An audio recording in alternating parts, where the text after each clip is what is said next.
Hi, my name's Jordan Marshall. I'm Special Projects Editor at Building Magazine. I'm so excited to be able to be hosting the first session of Social Value Live today. It's a really great program, and this first topic is no exception. So this first session is entitled Skills Crisis, How Can Construction Widen the Talent Pool and Do the Right Thing?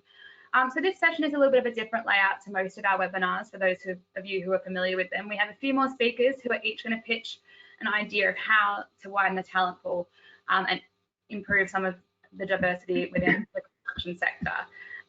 It's a really great panel we've assembled today. We have Alex Lawrence, UK Head of Talent and Inclusion at Ramboll. We've got Liz Mail, who's Communications Lead for the CLC's Construction Talent Retention Scheme and Talent View Construction. Amos Simbo, founder of the Black Professionals in Construction Network. Michelle McSorley, who's a Residential Social Value Director at Waits. Karen Mosley, Managing Director and DIB Sponsor at HLM Architects, and Steph Crombie, Head of Sustainability from Morrow and Lorraine. So it's a really great panel we've got today, who they're all going to be running through some things before coming together for a Q&A. So please feel free to send through your questions at absolutely any time in the presentation. We'll try and get as many of them answered up as possible. Just a couple more logistical things from me before I hand over to Alex, who'll be speaking first. This comes up a lot every time. Yes, the session will be available on demand afterwards. Give us about an hour for the video to process and everything. It'll be available by the same link you've joined today. Will still be free, so also please feel free to share with any colleagues who you think might enjoy it afterwards. That's probably enough for me from now. So Alex, I'll hand over to you. Thanks very much, Jordan, and good morning, everyone. So today I'm going to be talking to you very briefly about our Return to Industry programme. It was a few years ago that we identified a need to think about actually where could we find more talent. You know, the talent crisis is there in the industry. We were also thinking about diverse talent and actually senior diverse talent, which is really important for us to kind of change the profile of our business at Ramboll. There are many long-term initiatives that exist in the industry, such as STEM outreach, about attracting people into the industry. But in the short term, we were thinking about what could we do in the here and now to find untapped talent. We had a number of people in the team that had some experience of returners programs, but not at Ramboll. It wasn't something that we had done before. We also know that women are disproportionately affected by the kind of caring responsibilities that come with raising families. So we thought actually it'd be something to explore for us to attract more women and more senior women into the industry. We tried to do this a couple of years ago, but Brexit and COVID has kind of caused a few delays. But last year we launched our Return to Industry programme, and we're now in year 2 of that programme, and it's been a huge success. So in essence, it's about creating opportunities and flexible opportunities for people to come back to work after a career break, or to reignite their careers if they found themselves in a role that doesn't suit their skills just because of the flexibility that offers. It's really simple. It's a 6-month programme. It provides flexible opportunities across the UK, which are supported, and that's really, really important. It's about removing the barriers for people to come back to work and come back to our industry. And those are both barriers that people kind of instill themselves and thinking about coming back to work after a long career break, but actually the ones that we as employers put up when we think about how we recruit and what we expect a good CV to look like. There's barriers there that we have and assumptions that we make. And people don't fit into boxes, and we probably never did, but tried to. And I think post-COVID, we definitely don't fit into boxes about how we work and the types of work that we do. So from a recruitment process, the things that you will recognise from the programme are about job adverts and applications and shortlisting and interviews and job offers, and that's all absolutely the same. But that's where it sort of stops being the same as a normal recruitment process. So the jobs that we have are offered on a 6-month basis, and that's really important for both us and the returners to look and see actually is the opportunity that's there, is it working for both of us? But of course the long-term plan is that our people stay with us permanently. We started last year. We have 9 returners that are now with us. They are all still with us. The first ones joined in late last year, and we are just at the point of launching our 2nd year programme. It's really important for us to recruit people into a cohort, so there's not just one returner, there's actually a whole group of people that can help support each other. Support and coaching is really important. It is one of the things that makes the programme such a success. Our individual returners have lots of support, and that's provided both before, during and after interview stage, and that runs all the way through the 6 months of the programme. But also equally importantly is the support that we give our line managers, our hiring managers and the company, so that people understand what our returners are going to be experiencing, actually what it feels like to come back to a career after quite a few years away, the anxieties that are there, how long it takes people to get up to speed, and to really set those expectations. So we're in year 2 now, and we've already made some changes from year 1. So last year we advertised very specific roles, and we ring-fenced those roles and said they were the roles that we were going to recruit into from our returners programme, and it wasn't quite an easy fit.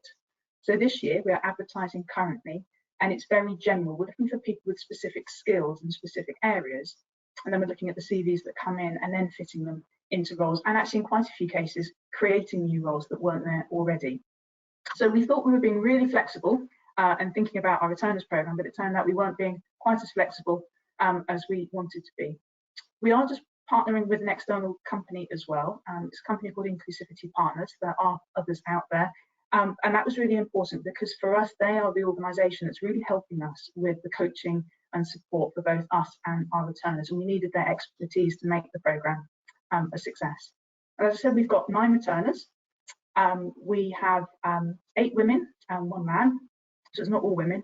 They're across all markets, and they are our mid to senior level employees, which is really important. They're not junior, these are experienced professionals coming back into the industry. There are too many people to mention individually, but I just want to give you a couple of examples to show you the breadth of the skills that we've got coming back. We have someone who was an engineer in a different industry and a project manager, so she's come to us as a project manager using transferable skills.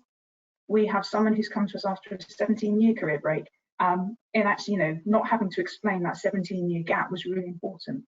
We have someone whose current employer wasn't being flexible, and actually flexibility and hybrid working is what we're about, so that suits her much better. And we also have someone who's working term time only. So we structure her work and workload around school holidays. We know when they are, it's just a case of planning. And our returners programme is led by someone on a day-to-day basis within our organisation. It's my colleague Tracy Burrell. She's one of our senior HR VPs, and it's Tracy that's been instrumental in building support across the business for the programme, getting the support in the right places and making it come to life for us. So I suppose in summary, as a programme, we've had some great success in year 1, we're in year 2. It's taught us that actually we do just need to think differently. We need to think differently about CVs and what good looks like, and to remove some of those barriers, because talent is out there, we just need to go and find it. That's all from me for now, but I look forward to questions later. Brilliant, thank you so much, Alex. What a great way to kick things off. Next, I'm going to hand over to Liz Mail. I'm just going to make you a presenter now, Liz, so that you can share your screen as well. And I'll hand over to you. Thank you, Jordan. Okay, let's make sure this works. I'm hoping that's all working fine. Perfect. Thank you. So, yes, I'm Liz Mail. I'm the comms lead for a scheme called the Construction Talent Retention Scheme, and its little sister, Talent View Construction.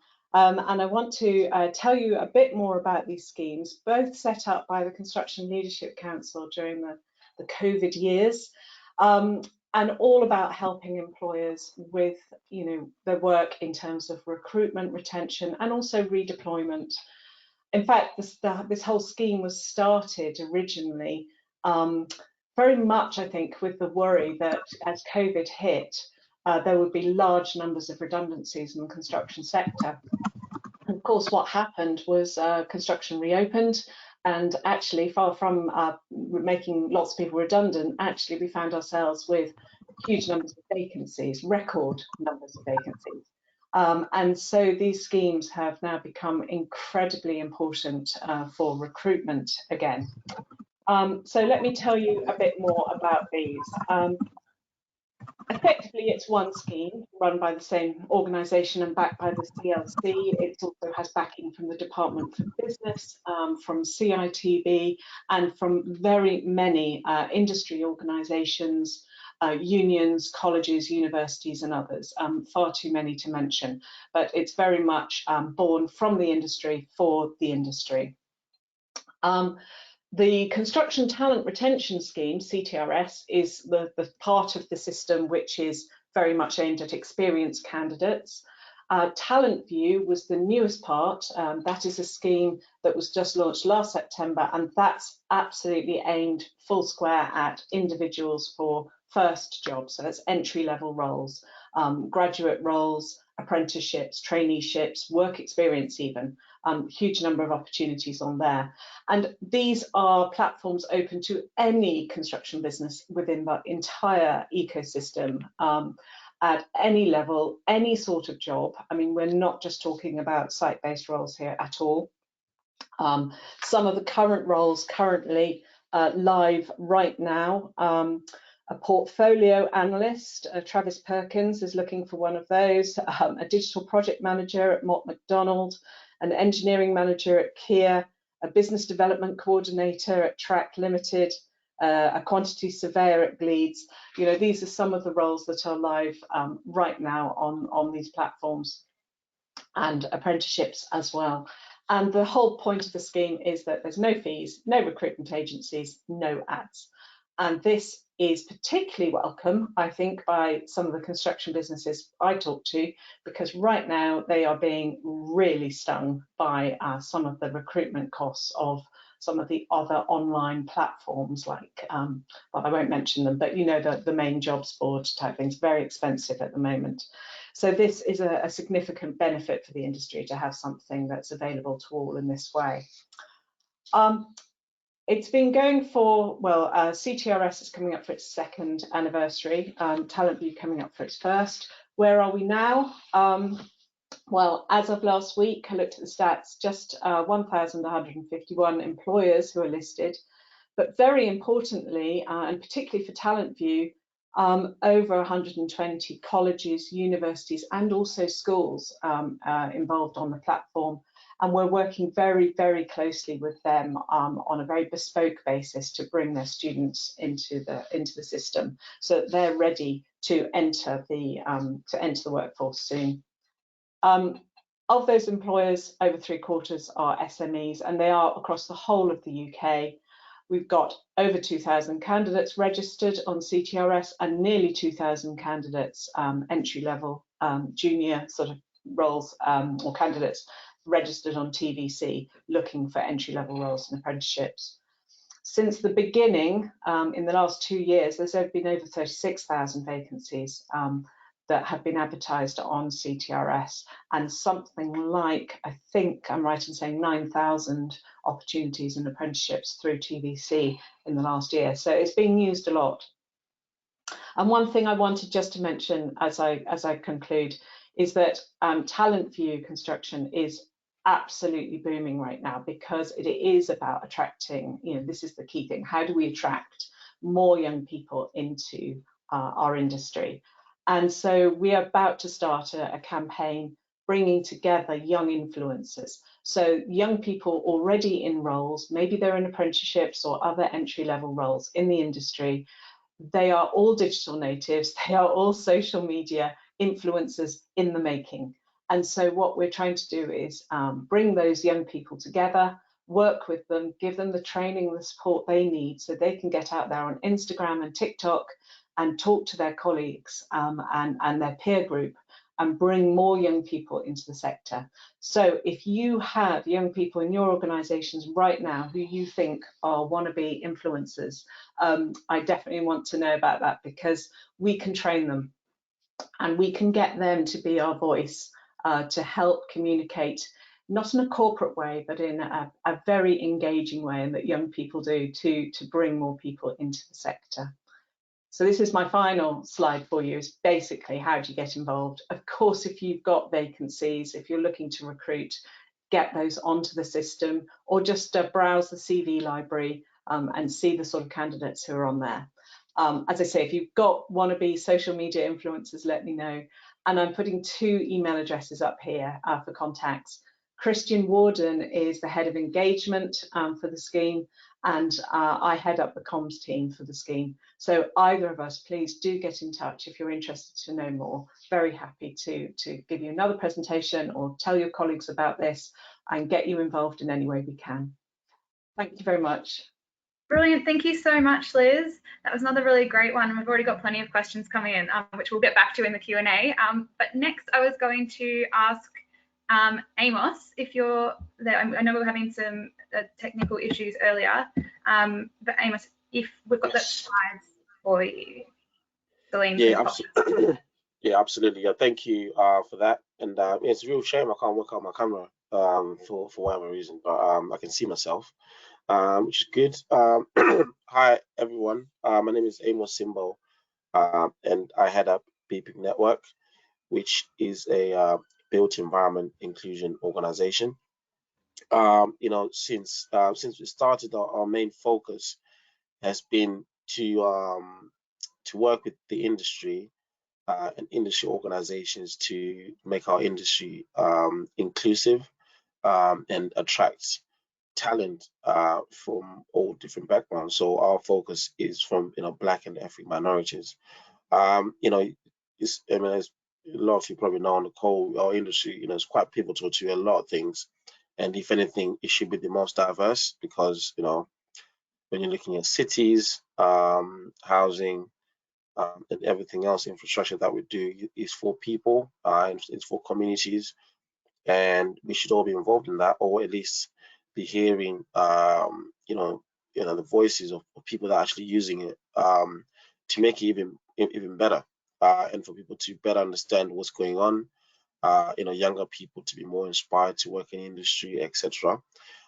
So we do quite a number of things since we started. We do quite a lot of engagements out there with the industry in terms of events that help to bring the awareness and also keep the momentum going. So we've got BPIC Awards coming up in December, which will be the second one that we've held. We did one last year, and we had approximately about 500 people, which was good. And we've got other summer networking event that will be coming up, and other career fairs as well down the line.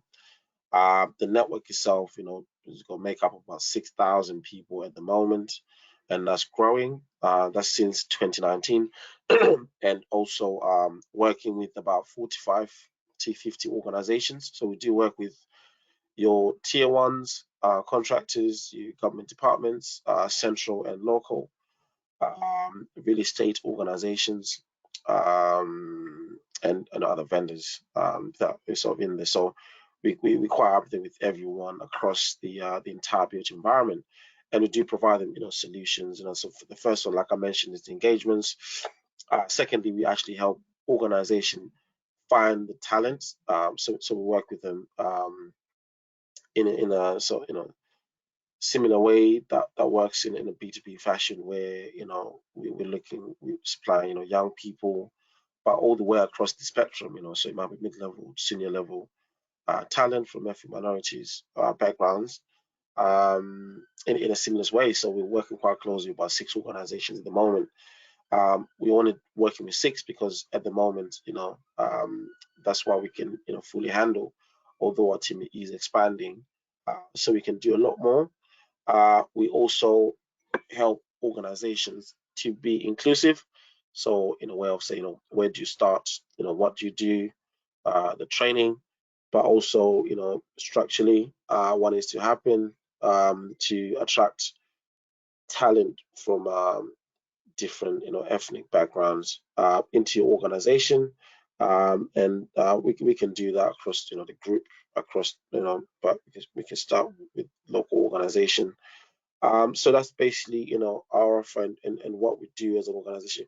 We do as well, even though it's still a little bit behind the curve at the moment, help organizations identify, minority-led businesses, although that's still really premature in its operation. But our main focus at the moment is on the talent, the engagement, and how an organization can actually be inclusive and have that culture that helps to attract everyone. And we are physically now based in Fenchurch Street, so we've got our office there, and the team is 10 of us at the moment, and we're looking to grow, and hopefully through sessions like this, engagements like this, we can be able to collaborate much more closely, and if there's anything that I can do to help Obviously, shame you can't see me, but I am here.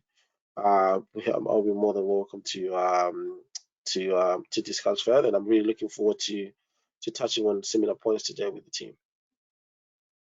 Brilliant. Thank you so much, Amos. That was great. That was a really great presentation there, and hopefully we might be able to see if we can sort out the camera for the Q&A. But either way, I'm sure there'll be plenty of questions for you during that. Next up, we have Steph Crombie, who is going to have a chat with you all. Hi everyone, I'm Stephanie. I'm from Murray & Lorraine Architects. I'm an associate and our head of sustainability, and I wanted to tell you a bit about what we're doing to promote diversity and young people and women in architecture. So to give you a bit of background, historically architectural practices are pretty bad in gender inequality in the workplace. If you look no further than the RBA's gender and ethnicity pay gap from last year, this reports on practices with over 250 staff. I know Murray & Lorraine don't feature, so we're currently only 40. Last year, there was a 14% disparity in male-female pay, which is 6% higher than the national average. But what's more shocking is the 100% bonus pay gap, even though the entire workforce is made up of 63% women. This in itself demonstrates a significant lack of women in high-ranking positions in architectural practices, and sadly, these figures show little change since reporting began 5 years ago. The ethnicity pay gap tells a similar story with a bonus pay gap of over 80%, but what's more telling is that 2021 was the first year the ethnicity pay gap was even published, and the data is still incomplete. We've got a long way to go. So in terms of women, why do my female colleagues continue to be disproportionately underrepresented at senior levels? I've been at Murray & Lorraine since I graduated from my master's in 2015, and I've seen many of my female contemporaries transition out of architecture. But why is that? Is it poor employment practices, difficulties in returning to work after a career break, long hours, or a dominance of paternalistic attitudes? In reality, it's often a combination of the above and more, which means it's not a quick fix solution. For women and others, the combination of these things contributes to a gradual erosion of confidence, resulting in a lack of creative opportunities, limited investment in training, job insecurity, and inadequate pay. This leads to low self-esteem and poor job satisfaction, and ultimately can put women and others in positions where they decide that an architecture career just isn't worth it. So what are we doing to reverse this trend at Murray & Lorraine?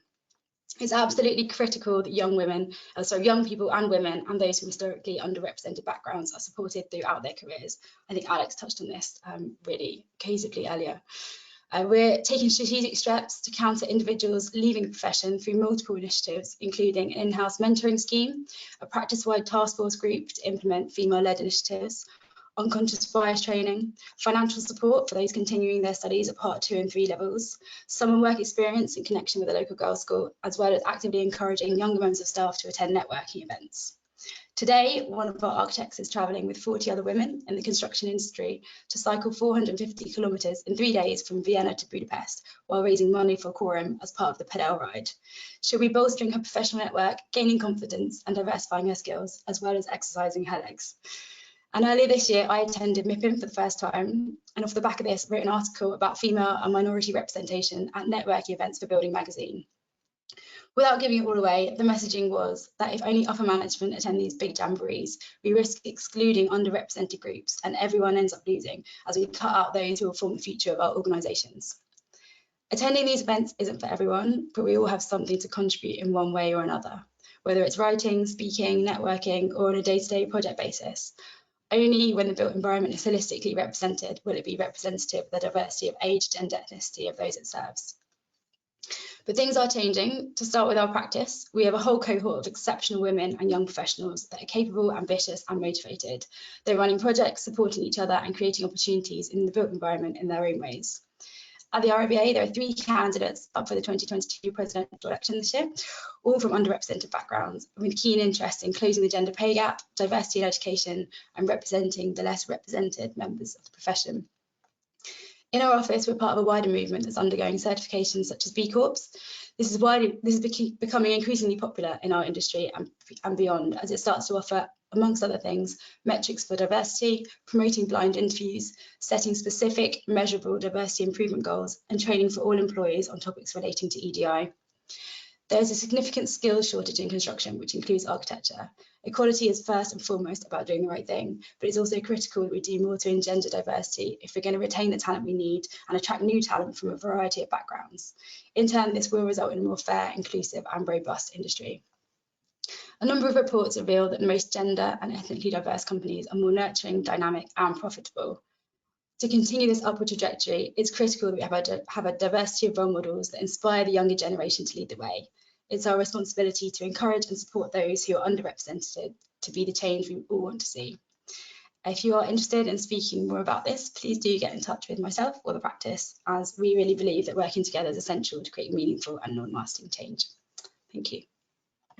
Brilliant. Thank you so much, Steph. That was another great one. Really lucky today with the great areas that our speakers are all covering off, and plenty of you are already getting your questions in. So if there are things that are popping into your mind, please do send them through.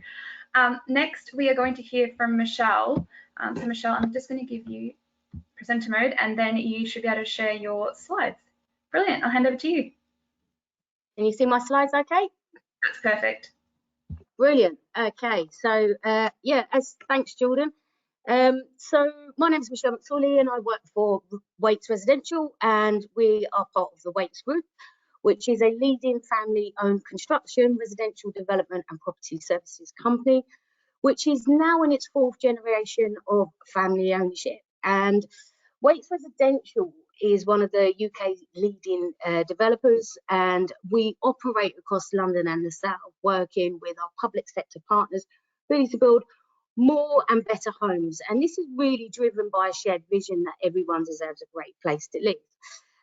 I am the Waits Residential Social Value Director, and my responsibility is to deliver of all of the social value commitments that we have in the communities where we're working.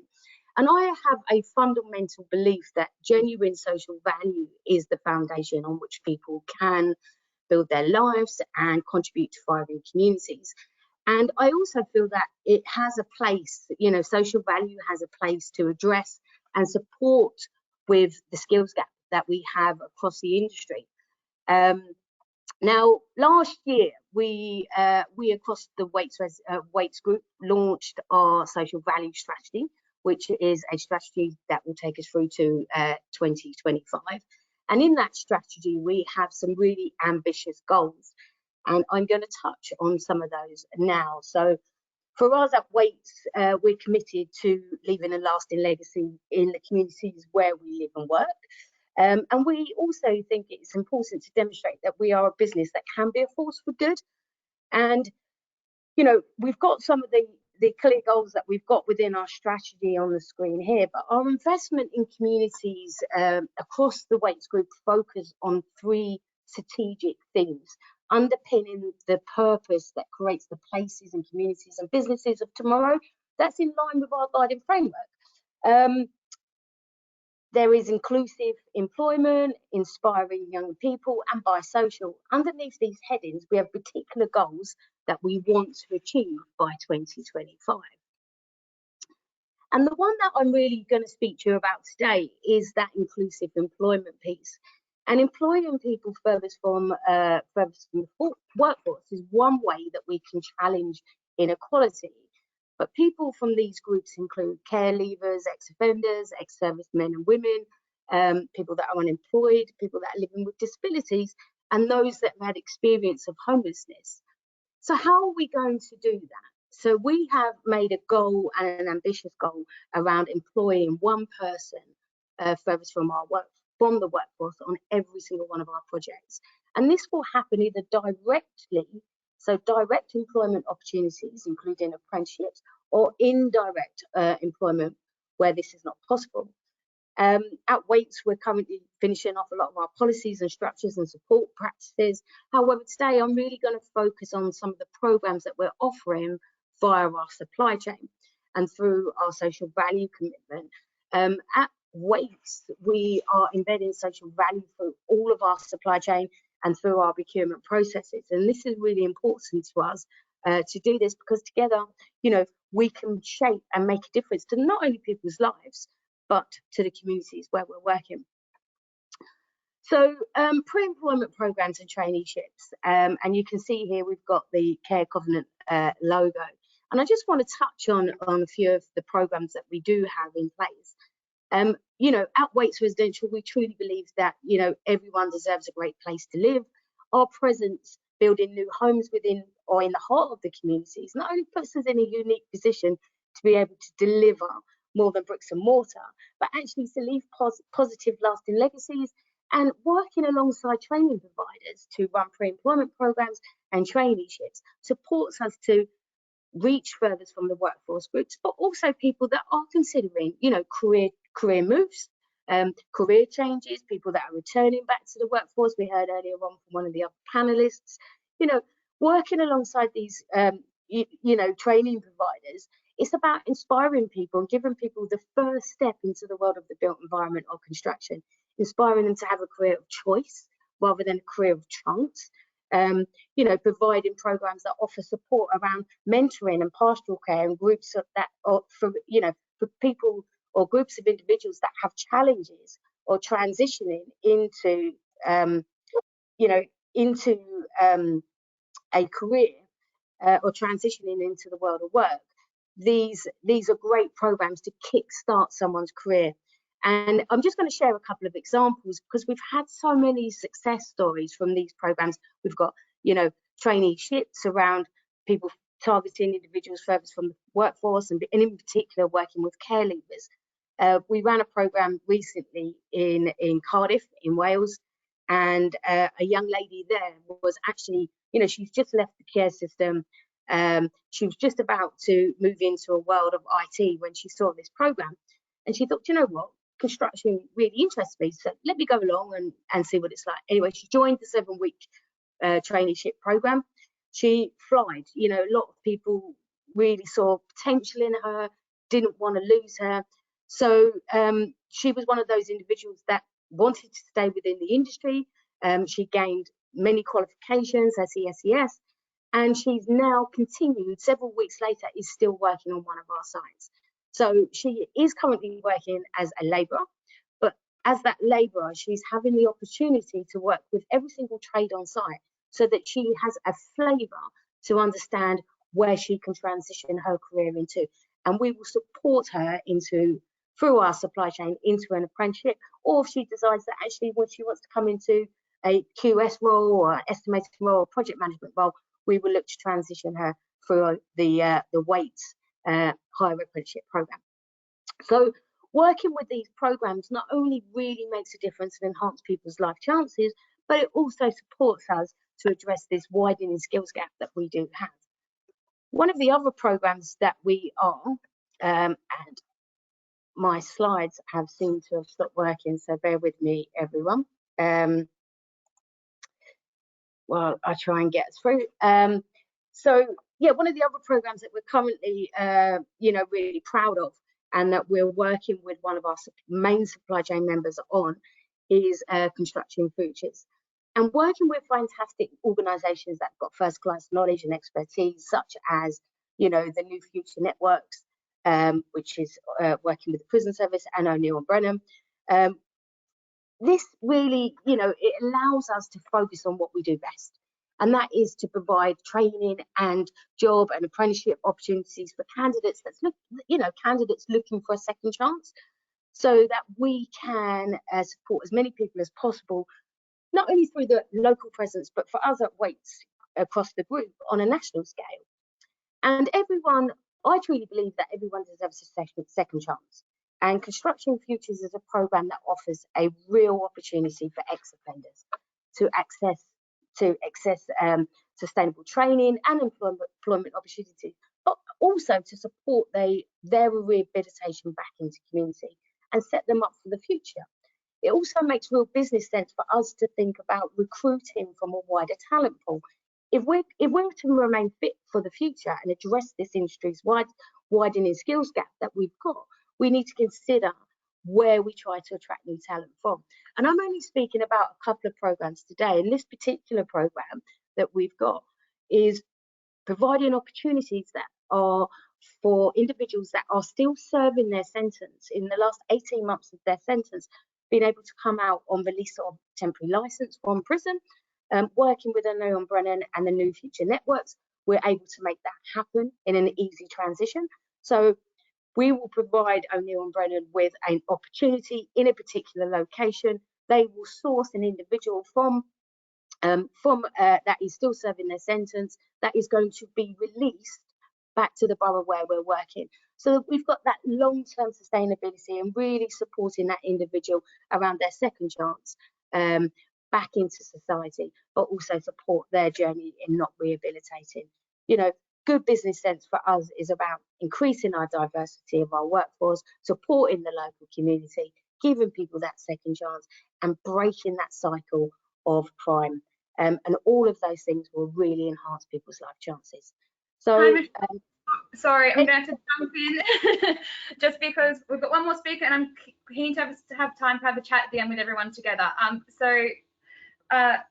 Finally, I'm going to ask Karen if you wouldn't mind turning me on, and keep sending your questions through for everybody. We've had some come through from Michelle just there, which we'll get back to in the Q&A. Okay, thanks, Jordan. Good morning, everyone. So my one big thing is about social mobility and growing a more diverse talent pipeline through outreach activities and apprenticeships. I'm going to use my 5 minutes to talk about why we've got a particular focus on working with schools and what we've done so far and what I'd love to see happen. I know outreach is something that we all do, but it was a comment that was made to me around a round table by a college that made me stand back and think, and they asked if we knew if we had actually a lasting effect once we'd left the classroom. And we know, of course, that evidence shows that I think it's everyone who has 4 or more encounters with an employer is 5 times less likely to be neat. But it got me thinking, could we actually have a greater impact and be more effective with our time, which is of course limited? So rather than do a lot of ad hoc activities, you know, we were thinking, could we gather these together into some sort of program that sort of sprinkled inspirational dust at various key stages of a pupil's learning journey, and that sort of tried to build on the last experience and started to develop something that was memorable and impactful over time. So we developed a framework and we've called it Give Every Child a Chance, and it's a pilot that we're running with a cluster of feeder schools, which in effect we've adopted. And so we're backtracking our initiatives from university through to colleges, secondaries and primaries, and showcasing a sort of clear and accessible pathway that's available for individuals to progress through from age 5 through to qualifications.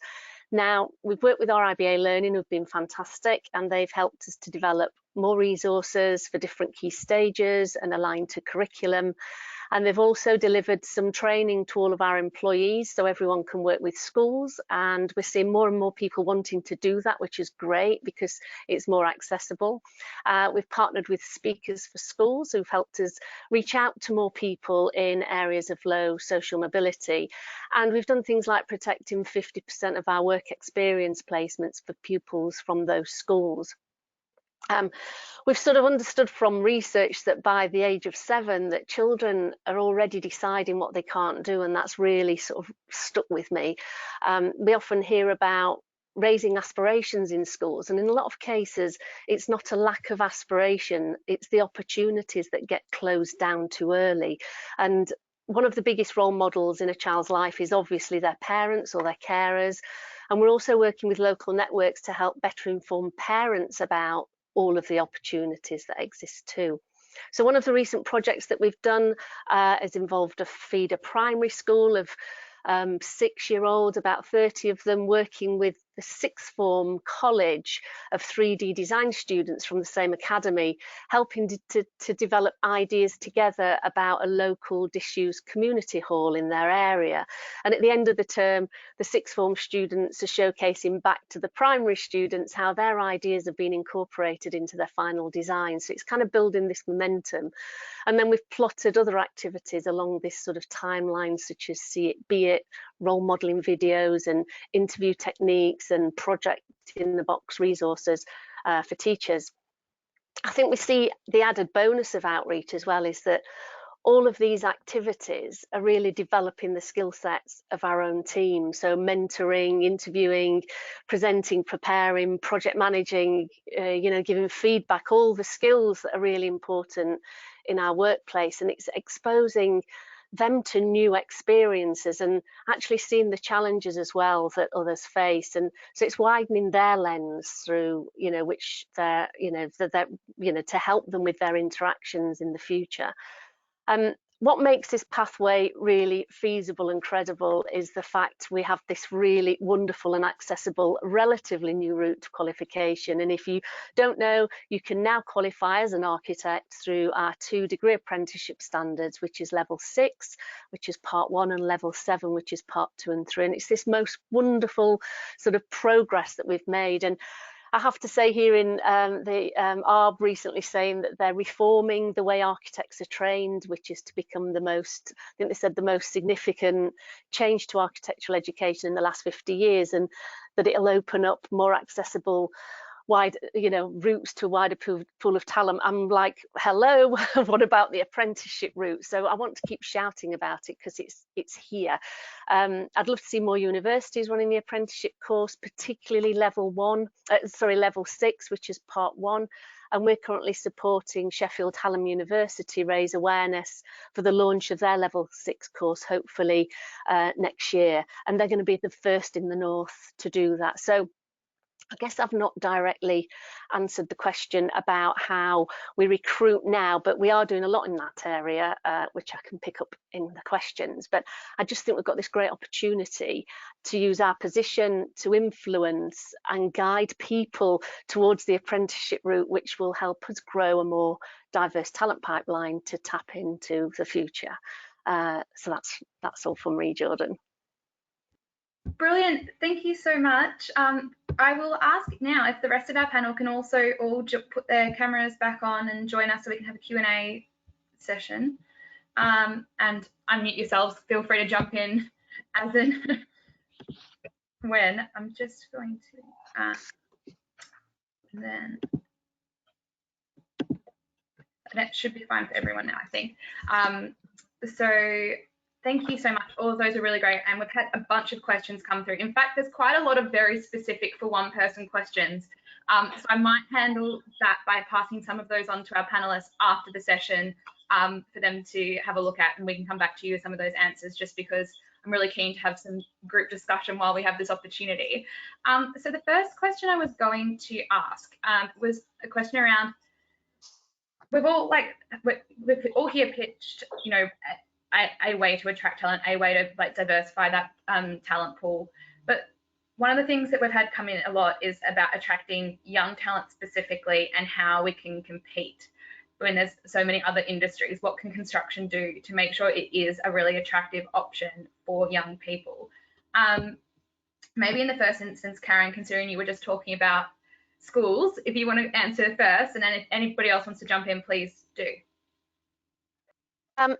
I think it's showcasing all the different roles as well within our professions or in our industry. You know, there's a lot of, I guess, old thinking about what our profession and industry consists of. You know, obviously digital innovation, modern methods of construction, AI, you know, graphics. There's lots and lots of different roles within our profession as well. And I think it's important to be able to showcase those and break the sort of opinions and perhaps past thinking about what our profession or our industry is. And we can do that obviously coming through schools. And I think also then thinking about how we get that messaging out using the right methods and modes, and thinking about what our next generation really wants. And I think that brings our values, you know, our approach to sustainable design, the environment, you know, our ESG goals are really key to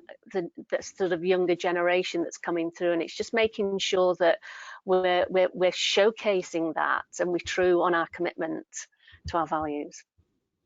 Brilliant. Liz, yeah, you wanted to... I couldn't agree more. Karen, absolutely spot on. All the research that's been done, and actually all the anecdotal conversations. If you don't believe me, go and have a conversation with a 15-year-old. I can tell you, they will say, you know, I want to know what you're doing on the environment. I want to know what you're doing on diversity. I want to know how you treat people and how you manage mental health issues. These are the sorts of things that they want to know about this industry, and if it's an attractive industry to join.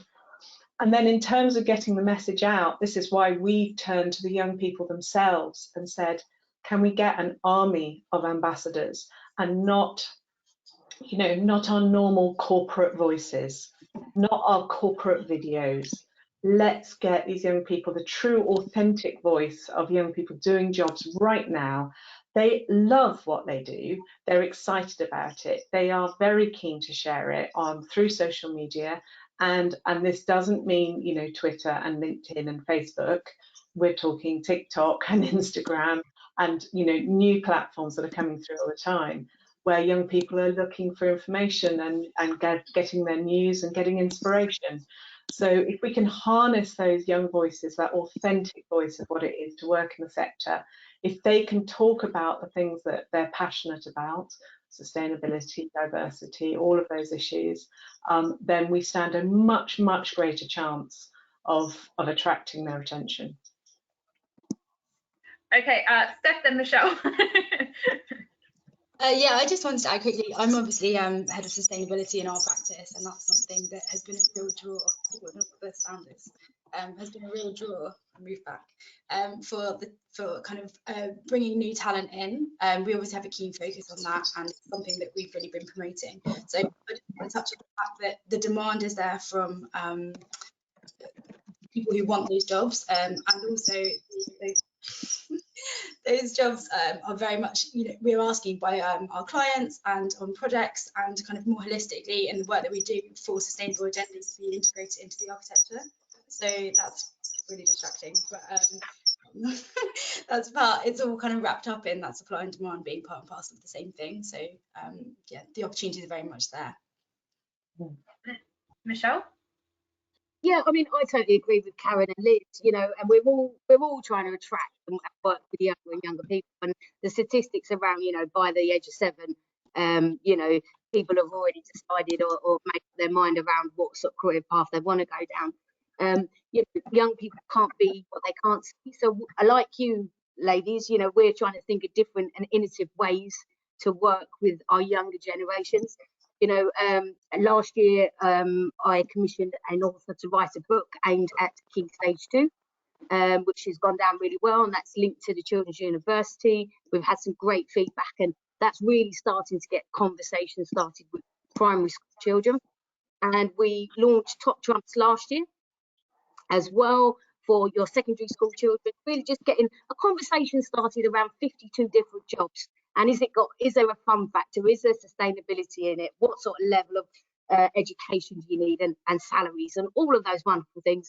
And then this year, you know, we're running the big a really large program, Inspiration First, where we are engaging with 81 students to learn about different roles, including those new roles of, you know, BIM design, 3D modelling, sustainability, and then producing presentations back to us as an industry and what we need to look at, so it's more attractive as well, and then vlogging for their peers. So they're doing a lot of filming and vlogging for us to promote and attract our industry to other young people. Yeah. Oh, Alex? Yeah, so just continuing my theme of thinking differently, it's a conversation we've been having at Ramble about the generational differences of career expectations as well. So someone at my age profile, we're trying to work flexibly and have a work-life balance. My parents' generation had one job for life, and I think the career expectations of younger people joining the industry now will be very different yet again. So they'll be doing all sorts of different things through their career. And again, it's just thinking differently about how we offer that. Absolutely. Amos, did you have anything you wanted to add there? Because if not, I've got another question that I would like to put to you first. Yeah, go for the question. Okay, so this one was sent in for you, and it was about, but then after you've answered, if anybody else wants to jump in with thoughts, obviously more than welcome. It was, what would be the one thing you'd want organisations to understand about DEI? Yeah, thanks for that. And just to touch on the last one as well, to say, you know, people talk about, you know, going to schools, etc., you know, and it's been happening for quite some time. And you know, the reason sometimes younger people don't come to our industry because they can clearly see what's going on, really, without you telling them. They can see everywhere. You know, when people are talking about you know, the working practices, the mental health, the diversity, all that, people can see it before you even attend. So you know, I think as an industry, the best thing to do is actually to address our issues and attract people rather than trying to, you know, convince people to join our industry. So actually attract them. You know, other industries are quite attractive. You know, people see all sorts of things going on that, you know, can be attractive to a young person. But you know, but in our industry, you know, simple things like having clean, you know, facilities on site, we don't even have them. And then, you know, we wonder why people don't come to join. And also got to think why none of the, you know, leaders or managing directors or anything have sort of said, you know, we got zero policy on bed facilities on site. You know, it makes you wonder, right? Why such a simple thing has not been mandated. And that's it. That, you know, that attitude there of we go to the building site, there is no toilet, or the canteen facilities are not proper, or that sort of stuff. It tells you the whole story, right? Because the same people that you want to produce to do a good job, like all the site operators you got, you don't even treat them well in the first instance. But then we then go to schools and say to these kids, join because you can do BIM or whatever. They can clearly see what's going on, and they'll be drawn into that. So that's my take on that. And secondly, to say, what can organizations, you know, do when it comes to D&I, is to say, you know, do it for yourself. Don't be doing it for anybody else. You know, you're the organizations that want to have good talented people. You're the organizations that wants to keep the talent, because, you know, that's one of the biggest things. Retention is quite low, right? People come and go, and you're the organization that wants to make a lot of profits and be the market leader. So don't do it for anybody else. Often you see, you know, companies that do, you know, they start scrambling when they're doing a tender. You know, that all comes up across a little bit silly because they're doing it for somebody else. It's like, do you not want your organization to be inclusive and be a good working environment? So for me, that's why it would be to be like, you know, look at your organization. Don't let people be chasing you or saying, oh, we've met these targets, so we can be able to. At the moment, it feels like it's all done for like revenue money. It's not really done for the organization itself. Like, they don't really want to do it. So for me, that would be my take, to say, just think slightly differently, to say we want to be the market leaders and this is what we want to be known for. We want to be known for as a good organization that looks after its people and that has fair policies, and that's it. Brilliant. Does anyone have anything they want to add on that one? Well said, I would say. Yeah, this is not about putting lipstick on a pig, is it? That classic phrase. Yeah, no, absolutely. Excellent. Well, I think that probably covered that one off very nicely for us all. So I might move on to another question. I've actually just had a question come in from the immediate past president of the REBA, Alan Jones, who wanted to ask, he first of all complimented you all on all your excellent presentations, and would just like to ask what the industry can do to present itself to younger people as not being so susceptible to the boom bust economy cycles, because more stable careers seem to attract a lot of people. Is there anything that can be done to help with that? That's a very, very good question, because we have, as an industry, been very cyclical, and there's been concern about job security. I think my perspective on this is that some of the messages that appeal most to young people are about talking about how you are going to invest in them and their careers going forward. And that both talks about how they're going to get training and development, which they're all hungry for, but also it demonstrates straight away a sort of a more long-term perspective on careers. So yeah, I think that's a key part of the story. There'll be other suggestions, I'm sure, but that's the one I'd like to put into the hat. Absolutely. Does anybody have anything else they wanted to pop into that one? Yeah, go for it, Steph. Yeah, I just think, I mean, architecture, that's my specialism because that's where I work. But, you know, it's such an interesting time to be an architect because there's so many different ways you can go, whether it's sustainability, whether it's graphics, whether it's technical, whether it's, you know, it's kind of, we're at a time where we can't all know everything. So having that real diversity of skills, and, you know, an architecture degree sets you up for being able to write, being able to draw, being able to read, being able to present. And I think there's such a the point about investment in training and investment in the kind of really core skills that are transferable throughout the industry is something that I think is kind of critically valuable as part of their career. Alex?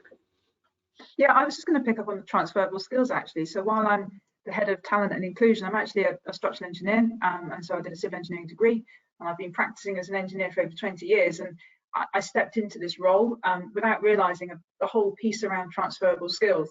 So it came, that whole realisation came quite late to me in life. But actually, as engineers, like as architects, we're numerate and literate. You can write and analyse. It's a really great skill set to have. So I think the construction industry offers a really good grounding, no matter which bit of it you're in and which role you have, that makes you eminently employable in all sorts of other sectors as well. I think it's really transferable, full stop. Brilliant. Okay, if no one else has anything to add on that one, unless Amos, you do, sorry, because I can't see if you've put a hand up or anything. No, fine. Yeah, I was just thinking. I'll jump onto another question because we've still got plenty coming in, so I'll try and whip through another one while we've still got some time. We've had a question come in asking around, sorry, it's just moved on me. We've had too many coming in too quickly. Around what companies can do to aid each other in this. How important is it that everyone's not taking a silo approach to this widening the talent pool that we take in industry? Maybe Liz, if you want to speak in the first instance. Yeah, it's really interesting this, because there's a lot of research that's been done, and not just in the construction sector, but across all different parts of industry, which says what do you have to have in order to build trust and confidence in a sector? And one of the key things that you require is consistency. Sort of touches back on that boom and bust sort of cyclical nature of people management as well. But consistency of messaging is important, and I think we're not terribly good at collaborating in this way. There's a sense that, if it's not invented here, we have to somehow reinvent messages or find, completely new ways of doing things, when in fact there is so much material. There is so many useful resources. I'd certainly point people to Go Construct, the CITB's campaign, so much resource, material, research, information, including research about what are the core messages that play the best with particularly new people, new entrants coming into the sector. So yeah, let's tap into more of those resources and just try and, you don't have to reinvent the wheel, stay consistent. That would be my tip. Brilliant. Yeah, I totally agree with that, Liz. Yeah, I was just, we in the architectural arena, we have a forum, we have an HR forum. I think there's about 120 practices in there. Steph, you'll be part, or your company will be part of that. And what's great is how we share ideas. I mean, it's been fantastic. It was a really brilliant resource for us during the pandemic. And what we found is we all have common themes, common challenges, common problems. And actually, by throwing them in the pot, debating them, sharing them, bringing in speakers, learning about what each other's doing, we can be so much stronger as a profession and be more attractive. So that's been great, and from that we've had an architectural race forum that's spawned from that, and we've also, within that network, we've worked with each other and seconded staff. So where we might have a practice that has a peak and somebody that might have projects that have gone on hold for a little while, we've got an arrangement where we share, with the agreement of the employees, share staff, and that's created great opportunities as well. We're not sort of pitching for each other's employees, but we're creating opportunities for each other to perhaps work on projects that we might not have imagined, but then revert back to your original employer. So that's been a really great initiative that's come out of this. Definitely. Michelle, yeah, and I think we've seen some initiatives, haven't we, where we've tried to, where people have tried to implement. So construction skills academies across London, it was a starting point of trying to bring different tier ones, contractors, developers together to work more collaboratively in that consistent approach. I think in some occasions it worked really well, in other occasions it hasn't. you know, there is always going to be this competitive slight element with some organisations.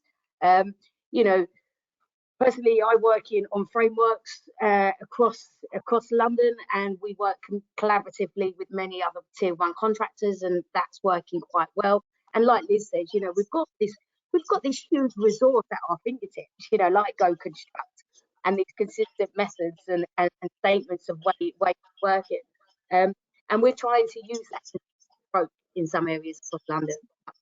I think we've trialled quite a few initiatives across the industry with success, some without. Yeah, Waite's a part of a forum called the Construction Talent Acquisition Forum.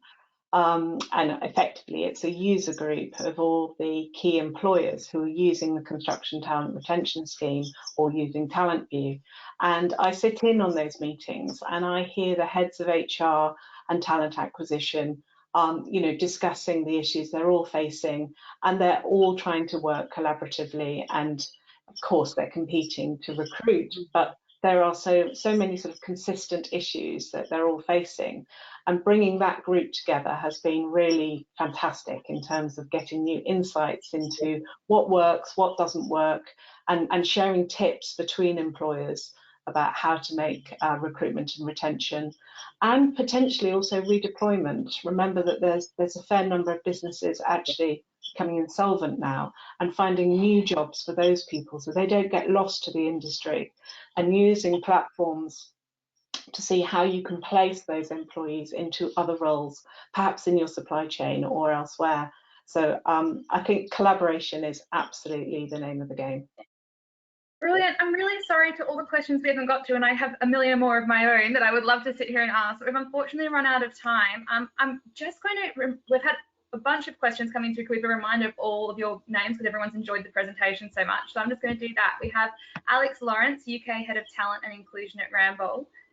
Amos, who you can't see, so Amos Simbo, founder at Black Professionals in Construction Network. Liz Mail, who's the communications lead for the CLC Construction Talent Retention Scheme and Talent View Construction. Michelle McSorley, Residential Social Value Director at Waits. Karen Mosley, Managing Director and DIB Sponsor for HLM Architects. And Stephanie Crombie, Head of Sustainability at Morrow and Lorraine. So a huge thank you to all our speakers. It's been a really wonderful session.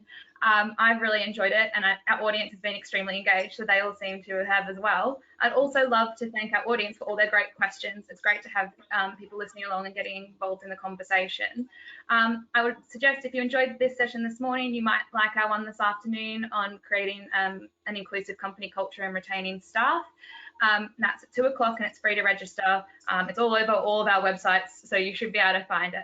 My only last request for our audience would be, when this wraps up, there's a survey that pops up. It's literally 3 or 4 questions, takes literally 90 seconds. We just want to get your feedback to make sure we keep putting on events that you're really rating and it's giving you information that you need. So that's it from me. Thanks again to all our speakers, and goodbye. Thank you. Bye. Bye. Bye.